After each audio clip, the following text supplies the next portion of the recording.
ఓం మహాగణాధిపతయే నమః. ఓం గురుభ్యో నమః. ఓం శ్రీమాత్రే నమః.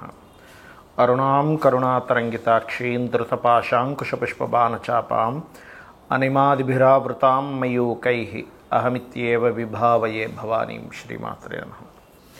ప్రేక్షకులకి ఆ లలితాంబిక అమ్మవారి యొక్క అనుగ్రహం పరిపూర్ణంగా కలగాలని మనస్ఫూర్తి కోరుకుంటూ మనం ఈరోజు ఏ లగ్నము వారికి, లగ్నం తెలియని వారు, రాశి వారికి ఎటువంటి స్వప్నాలు వచ్చినప్పుడు జాగ్రత్తగా ఉండాలి, ఎటువంటి స్వప్నములు వచ్చినప్పుడు ముఖ్యంగా అదృష్టం కలగనుంది అనేటువంటి సిరీస్లో మనం ఇంకొన్ని చెప్పుకోబోతున్నాం. అయితే ఇక్కడ ప్రధానంగా స్వప్నానికి కొన్ని రూల్స్ ఉన్నాయి, రెగ్యులేషన్స్ ఉన్నాయి, మనకి స్వప్నశాస్త్రంలో చెప్పడం జరిగింది.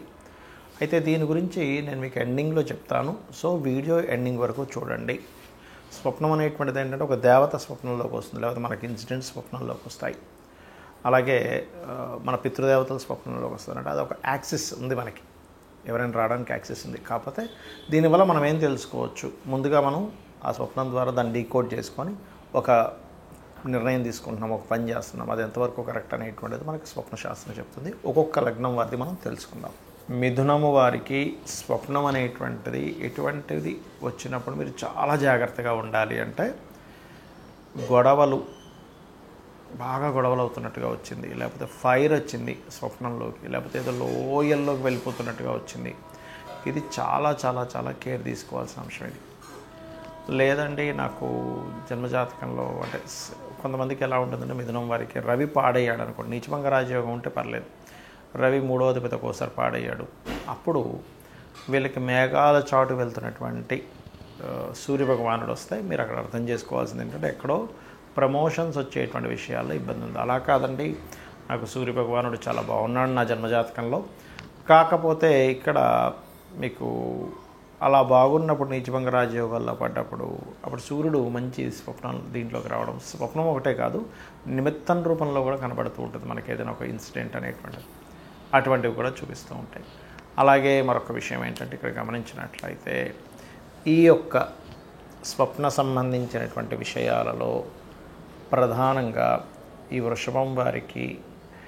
మిథునం వారికి, వృషభం వారికి ఇద్దరికీ కూడా ఉండేటువంటి కొన్ని పర్టికులర్ ఇవి ఏంటంటే, వీళ్ళకి ఏదైనా పెద్ద ముత్తైదువులు కనుక వచ్చినట్లయితే మంచి ఫలితాలు ఇస్తారు ఇక్కడ. ఎందుకంటే భాగ్యాధిపత్యం శనికి వస్తుంది ఇద్దరికీ కూడా, అంటే భాగ్యం ఎక్కడ ఓపెన్ అవ్వబోతుంది అనేటువంటిది మనం అర్థం చేసుకోవాలి. లేదా బాగా ఏజ్డ్ పర్సన్స్ వచ్చి ఏదో ఒక సజెషన్ ఇచ్చినట్టు, లేనట్లయితే పితృదేవతలు అంటూ ఉంటారు.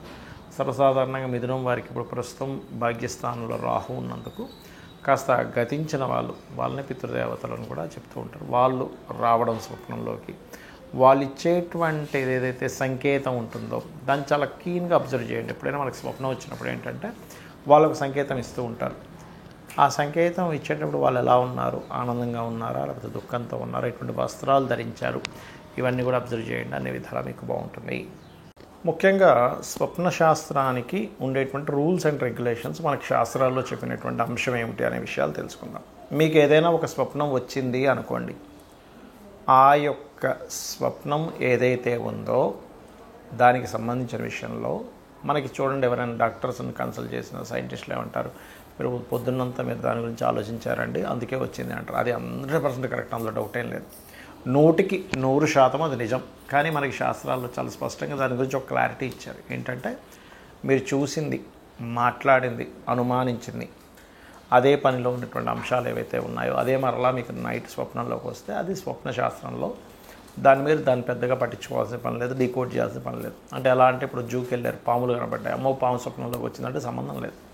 లేదా ఏదో మొత్తం ఫైర్ అయిపోయింది చూశారు, అదే స్వప్నంలోకి వచ్చింది, దానికి సంబంధం లేదు. అవి చూడకుండా, మాట్లాడకుండా, అనుమానించకుండా, ఆ పరిస్థితుల్లో మీరు ఎక్కువ తిరగకుండా వస్తే దాన్ని తీసుకోవాలి.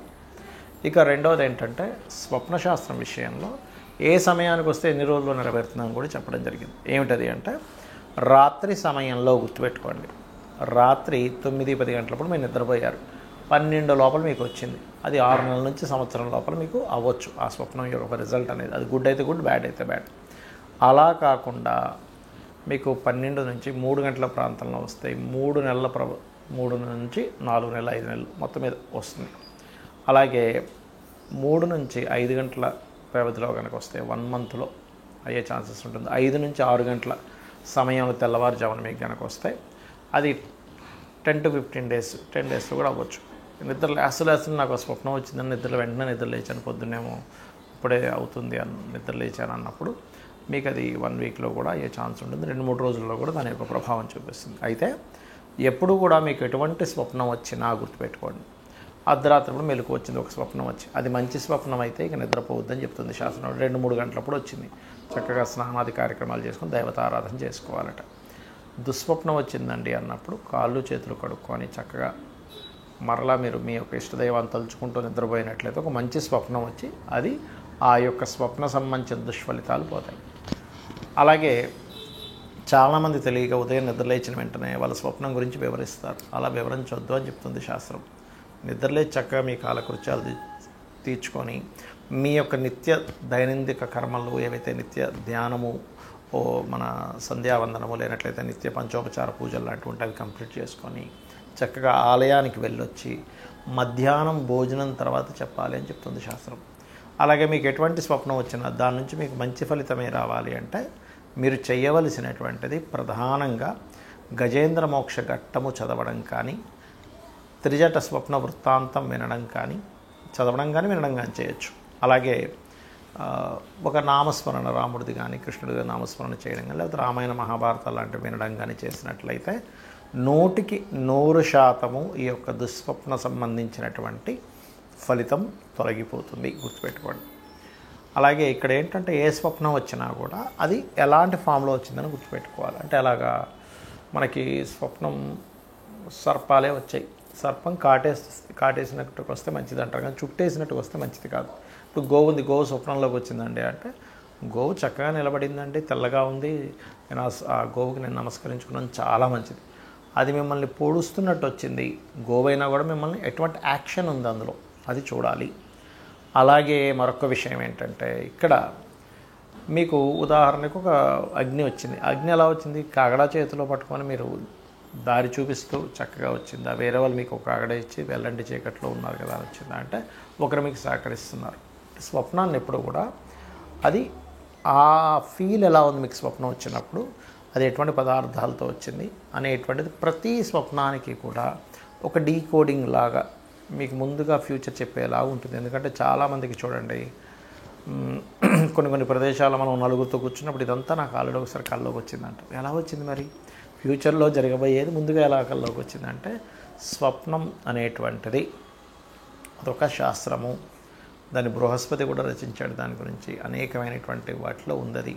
కాబట్టి ఇది మూఢనమ్మకంగా తీసుకుంటే మీరు ఇందాక నేను చెప్పాను కొన్ని విషయాలు ఆల్రెడీ చూసిందే వచ్చిందండి దాన్ని తీసుకోకండి.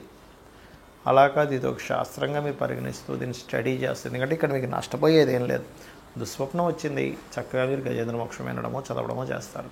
మంచి స్వప్నం వచ్చింది, దాని రిజల్ట్ మీరు చూస్తారు. శ్రీమాత్రే నమః.